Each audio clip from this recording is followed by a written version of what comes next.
I guess I also share something that I shared with you and M recently, and that is that growing up, I used to want to be a rapper. I figured out at some point in my youth that certain rappers and certain songs I could remember almost instantly, um, and then very easily perform them and embody them. And so it caused me to believe at one point that I had the capacity to be a rapper. And I was very interested in trying to figure that out. I never performed live before, never contacted a record company, never tried to put anything together. But for a short period of time, I wanted to be I wanted to be a rapper. And Notorious B.I.G. at that time had become my favorite rapper. Yeah. So karaoke parties, random road trips, you put on some BIG and I'm a whole there's a video. I'm a whole other person. Yeah. I'm a whole nother person. Yeah. It's a thing. What's something people would be surprised to learn about you? Oh gosh. So for several years, I actually used to train with a professional boxer. Apparently that got you. That got me. Yeah. So I used to hardcore train with a professional boxer when I lived in the Bay Area. Wow. Part of it, so the initial reason as to why this happened is not a great story, actually. I was physically assaulted at a protest in Mm, downtown San Francisco. I got clocked in the face. wow. Yeah, yeah, and so my sinuses have actually never been the same since, January 20th of 2017, which Oh, wow. yeah, yeah, that was the day I got hit in the face, and so, if folks know that particular date and why I got clocked in the face on that particular day, like, it'll make sense. Hmm. Explain. So it was a J20 protest parade. So I was protesting the inauguration of 45. Okay.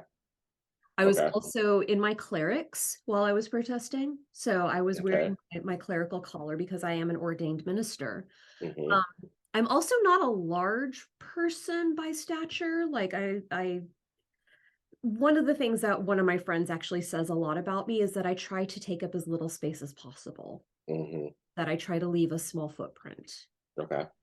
Um, and so it was a larger white man who had assaulted me, excuse me, at this protest. Hmm. Um, and that I kind of I finished the protest, but then I had gone into shock of like, "Oh," like, and also because it was such a crowded protest, he got away. Oh, wow. Um, Wow. and I just, part of it was also just a lot of the feelings that I had following that, Hmm. of like a lot of the shame and guilt that came with being assaulted actually. Okay. That was really Yeah, hard. And I can so see that. part of me wanted to take my agency back. And so part of that, I had just done like basic kind of like, weightlifting and cardio. But then I met up with just an amazing teacher in the Hmm. Bay Area, and he actually taught me not about fighting, but about keeping my ground, Yeah. not about striking out, but making sure that I was solid where I stood. Yeah. And it wasn't about the violence for me, Hmm. about, like, training with a professional boxer and boxing, but for me, it actually taught me a lot about, like, literally my sense of self and my center, Hmm. and how to be me, and how Hmm. to fight to be me. Hmm. It's interesting. It's interesting to hear you put it in that way. So I have a personal trainer, and he's a semi-pro boxer, and we haven't worked out in a few months because in one of our sessions, I think I overextended, and I ended up with a an issue with a muscle in my back shoulder. But anyway, um, he would also talk to me a lot about grounding and posture and where the power comes from and learning your body in the same way. And I didn't realize that a lot of those same components of what makes a good boxer is also found in yoga. And so I've also been recently seeing a yoga instructor, or working out with a yoga instructor, and realize, and I'm pulling both of that sort of together, in a very interesting way. So it's interesting to hear you say that, and because a lot of people don't realize how much of a workout you get from boxing or from yoga for that matter. Mhm.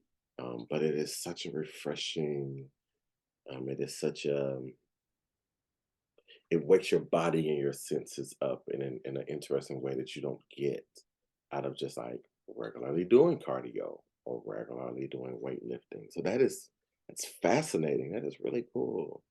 Have you done any since you've been in North Carolina? Any boxing? So I actually used to do FaceTime training with my trainer Okay. when I moved out Okay. here, but also because it's like I love to train, like, I wake up at 4:30 in the morning to train. Oh wow. Yeah, and because of the 3-hour time difference, we could Hmm. just never align schedules, Hmm. and so I still work out on the heavy bag. Hmm.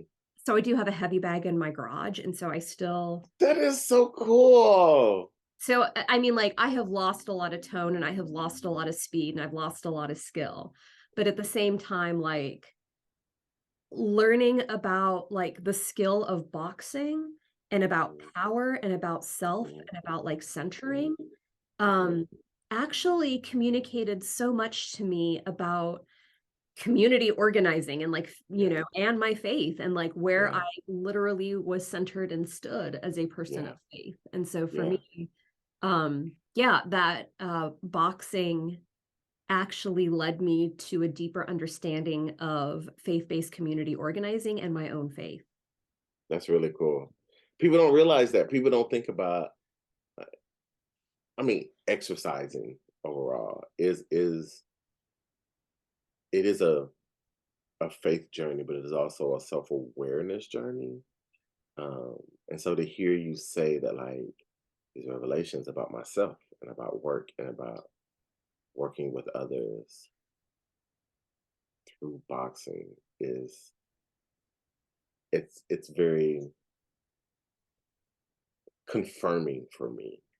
Um, I don't know if I've shared this with you yet, but my birthday just passed, February 26th.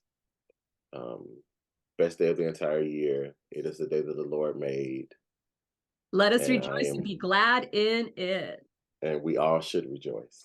But I decided for this year that from 44 to 45, I was going to do this very intentional, um, mind, body, and spirit, um, journey, and I'm calling it 245 by 45. And 245 just because I'm in marketing. I needed something that was catchy and memorable. But it's about getting to 45 and being the best me I can be, mind, body, and soul. Um, and when I came into this experience, it's one of the reasons why I got into yoga.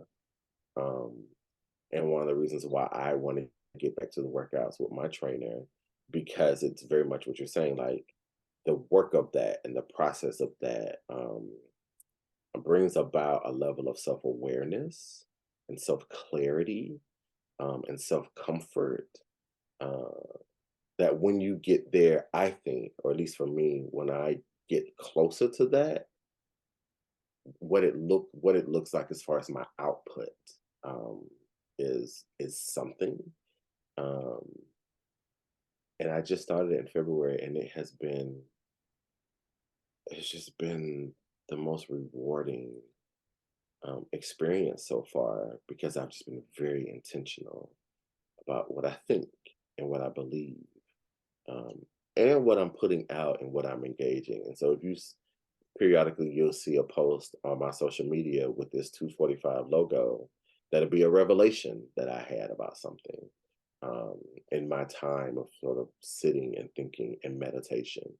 and a lot of those have come out in like my yoga sessions, and my just very because yoga isn't always I'm learning isn't always active.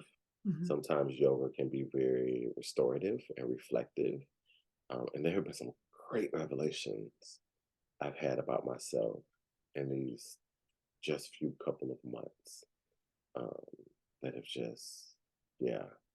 So it's cool to hear you say that like the bag is also doing that for you. Yeah. Um, and I'm excited to see if you continue with it. Um, what more comes from that as we continue to work together. That's fascinating to me.